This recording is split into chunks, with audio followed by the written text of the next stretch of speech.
my period at World Athletics was, when I started, I'd been campaigning for a year and a half to get the job. Mm-hmm. I'd been in our headquarters in Monaco no more than a few days. I'd taken a break at the end of the campaign, and I got elected in the World Championships in 2015 in Beijing. And I remember sitting in my office. I'd only been in the office 2 days, and my receptionist walked in and he said, "There are some people to see you in the reception." And I said, "Oh, yeah, okay," thinking, well, it was a Monegasque, courtesy, maybe a piece of cake and some champagne. And I walked out. There were about 20 people there.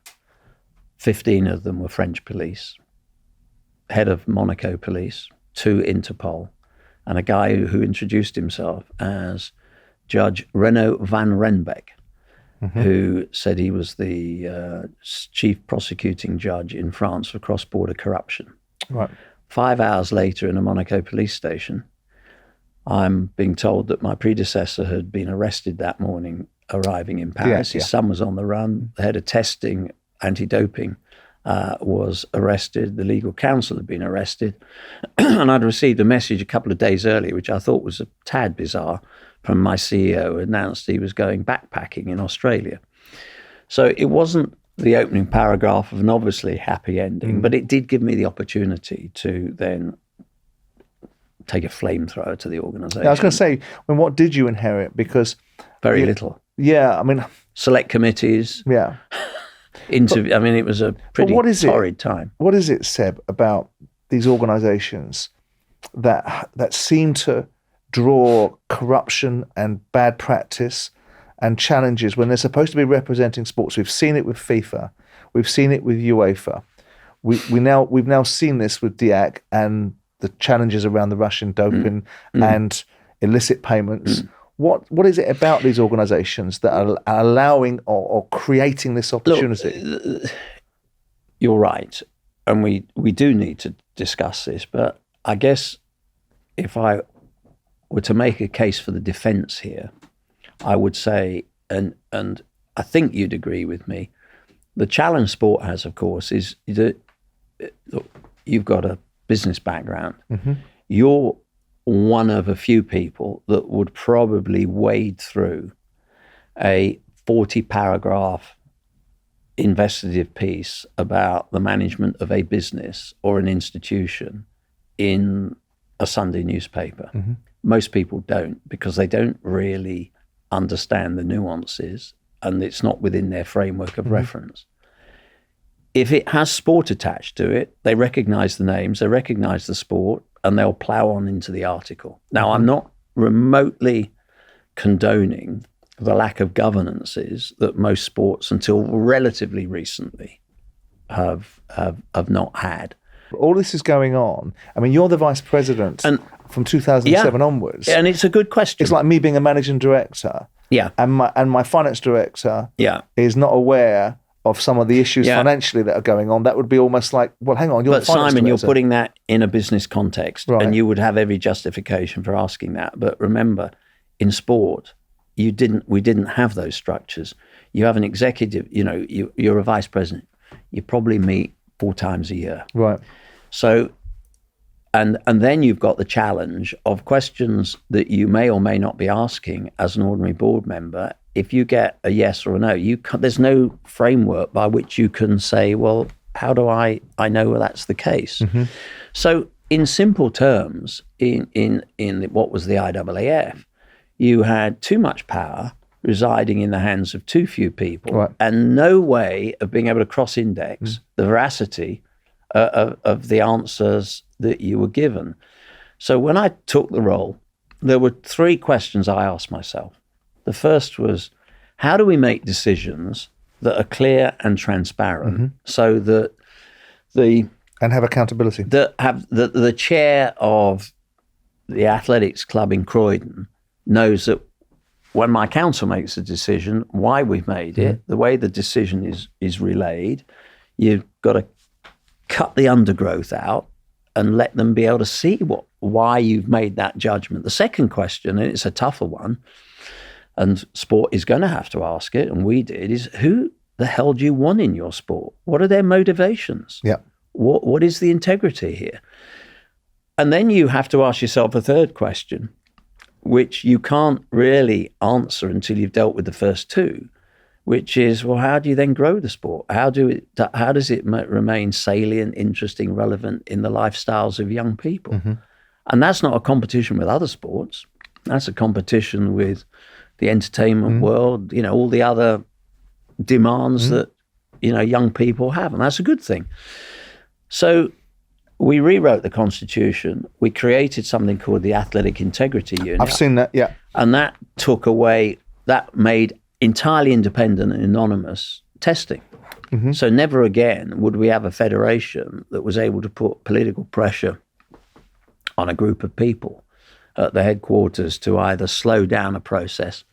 We took all that out. So, Simon, at this very moment, I would probably be only given 6-7 hours notice as president of the sport if they ban a big name athlete. Right. I wouldn't begin to know what they're doing. They're in a separate unit. I can't even walk into that unit. Right. We have a good working relationship, but it's independent. And so athletics and the athletes have now got used to the fact it doesn't really matter about the size of your federation or the geopolitical situation or even reputation. You want to step outside the rules, you're going to get caught.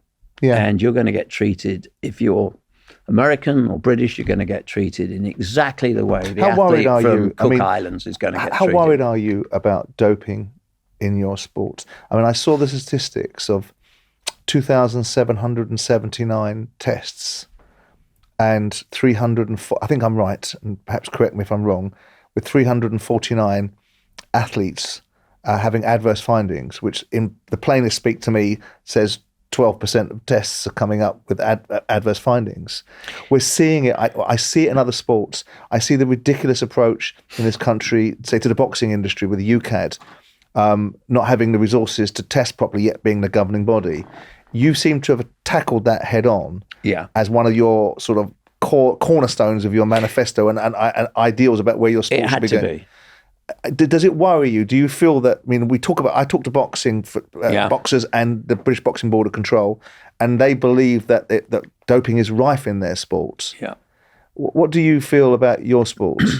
I feel we're in much safer territory. Will we ever get to the utopia of a sport that is drug-free? 100% clean, yeah. No, of course not, because it's human nature. It's risk or reward.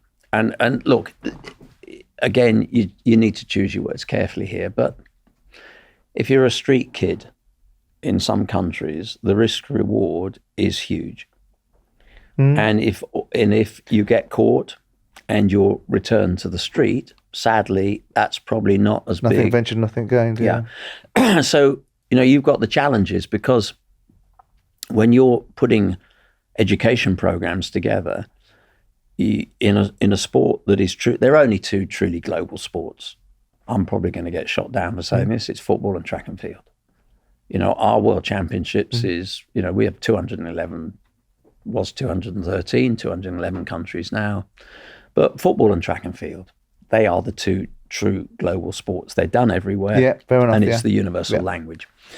Commercially, not so. But no, football commercially, absolutely. No, football is I don't need to tell you. I mean, it is, it not only pays the piper, it calls the tune, and then occasionally rewrites the symphony. I mean, it's in control. Yeah.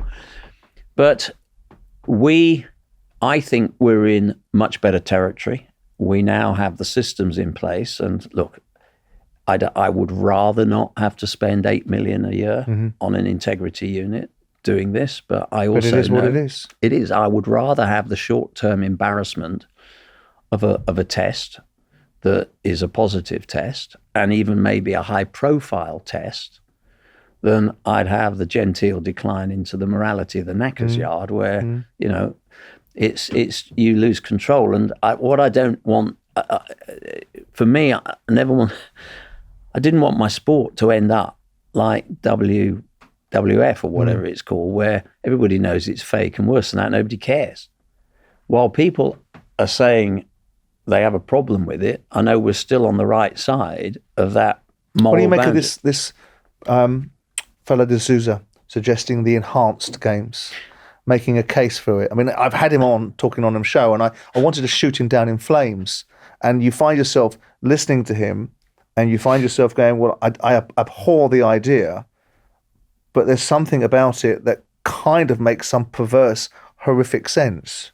I don't think it does, and I'm not sure I really particularly want to go down that road. Give it any credence? Well, no, because nobody in my sport takes that seriously. And the athletes are now, when I speak to them regularly, we've just had our Athlete of the Year awards. So I've sat down with all our winners this year for 2 or 3 days.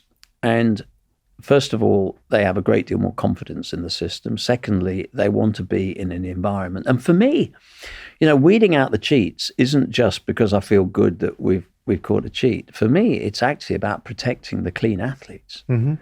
And the vast majority of athletes and coaches want to do it with integrity, and they don't want to sit there thinking, well, everything I'm doing is probably going to come to nothing because his argument is there are a better set of chemists in lane 5 than in the lane I'm in. Well, his argument as enhanced games is that it is rife in the sport. Well, it isn't. Actually. And your pushback would be that. And that athletes aren't tested, so it gives them actually more level playing field than the current one that we're on. And the athletes are tested, and they're tested all the time. So I can tell you that no athlete went to the World Championships in the testing pool in Budapest that wasn't tested at least 3 times, 4 times. Out of competition. And in the 4 months lead up to it. Yeah.